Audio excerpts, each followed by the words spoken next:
Welcome back. Today we'll summarize our knowledge of subdivisions of the mediastinum, and we'll put the organs, nerves and vessels into compartments those belong. Just to remind you, the mediastinum is the visceral compartment between two lungs, lined with mediastinal pleura on both sides.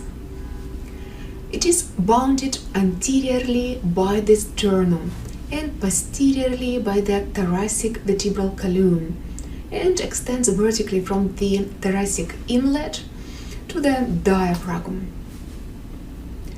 The mediastinum is divided into superior and inferior ones by a plane that crosses the manubriosternal joint, that is our angle of Lewis, you remember, and the intervertebral disc between the T4 and T5 vertebra. This plane has a special name, the transverse thoracic plane, and it is an important anatomical landmark, as you may remember. The inferior mediastinum is additionally subdivided into anterior, middle and posterior by the pericardial bag. Thus, the heart and the pericardium occupy the middle mediastinum. The space in front of the pericardium is our anterior mediastinum, and everything what is behind the pericardial bag, the deepest part of the thorax, belongs to the posterior mediastinum. Today we will review the content of each mediastinal compartment and we'll discuss the clinical importance, starting from the superior one. The superior mediastinum is superior to the transverse thoracic plane, and it approaches the root of the neck above. We have several large vessels and some organs located here. The most superficial structure in this compartment is the thymus. As you may remember, the thymus is a primary lymphoid organ that is functionally active during our childhood, but it undergoes gradual involution and is largely replaced by fat in adults.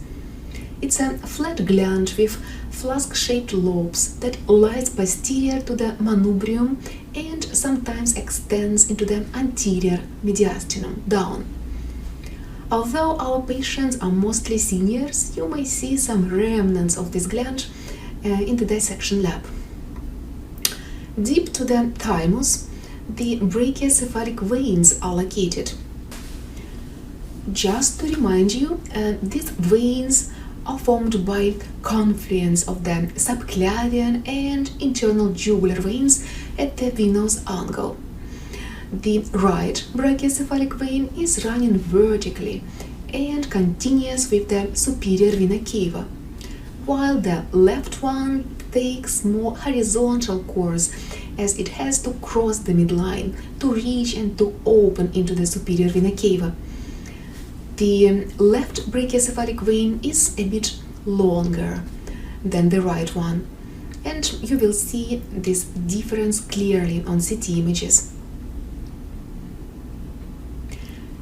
Deep to the veins, we have the arch of aorta and roots of major branches such as the brachiocephalic trunk, left common carotid artery and left subclavian artery. The arch of aorta is the curved continuation of the ascending aorta. It begins posterior to the second right sternocostal joint at the level of the sternal angle, then it arches superiorly, posteriorly and to the left, and continues with the descending thoracic aorta, posterior to the second left sternocostal joint. The brachiocephalic trunk is the first and largest branch of the arch of the aorta. It arises posterior to the manubrium and ascends superlaterally to reach the right side of the trachea and the right sternoclavicular joint. There it divides into the right common carotid and right subclavian arteries. The left common carotid artery is the second branch of the arch of the aorta. It ascends anterior to the left subclavian artery and is at first anterior to the trachea and then to its left. It enters the neck by passing posterior to the left sternoclavicular joint. The left subclavian artery is the third branch of the arch of the aorta. It leaves the thorax and enters the root of the neck, passing posterior to the left sternoclavicular joint. Several nerves travel through the superior mediastinum. The most superficial one is the phrenic nerve. It runs vertically behind the medial end of the clavicle and crosses the superior vena cava and the arch of the aorta superiorly. The vagus nerve descends through the superior mediastinum too. The right vagus nerve enters the thorax anterior to the right subclavian artery, where it gives rise to the right recurrent laryngeal nerve. The right recurrent laryngeal nerve hooks around the right subclavian artery and ascends between the trachea and esophagus to supply the larynx. The right vagus nerve contributes branches to the pulmonary, cardiac, and esophageal plexuses in the thorax. Then it enters the abdominal cavity, lying on the posterior surface of the esophagus, and it forms the posterior vagal trunk. The left vagus enters the thorax between the left common carotid artery and left subclavian artery, and descends on the aortic arch. It gives rise to the left recurrent laryngeal nerve, which hooks around the aortic arch and ascends between the trachea and esophagus.